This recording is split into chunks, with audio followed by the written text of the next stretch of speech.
प्रदेश के मुख्य चुनाव अधिकारी एस चौक निगम ने सशक्त लोकतंत्र के लिए मतदान करना आवश्यक बताया।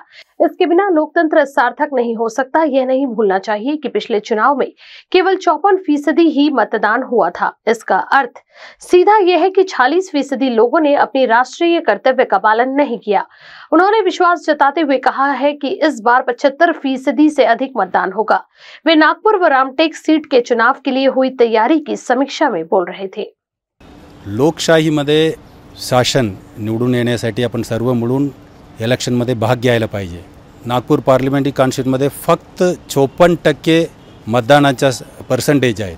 आपल्याला कमीत कमी या इलेक्शनमध्ये 75% मतदारांचा पर्सेंटेज येतील यासाठी आपण सर्वांनी प्रयत्न करावे। लोकशाही आपल्या देशासाठी महत्त्वाची आहे आणि त्यांच्यामध्ये आपण सर्व भाग घेतल्याशिवाय आपल्या डेमोक्रेसी आणखीन पुढे जाऊ शकत नाही। आपल्या सर्वांना विनंती आहे की मतदानामध्ये भाग घ्यावे, आपण सर्वांनी मतदान करावे।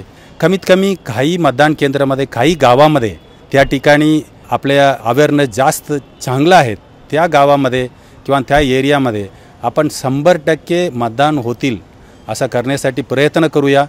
आमची अपेक्षा आहे जिल्हाधिकारी सीईओ मॅडम आणि पत्रकार मीडिया सर्व मिळून हे सर्व यशस्वीपणे राबवण्यासाठी आपण प्रयत्न करावे।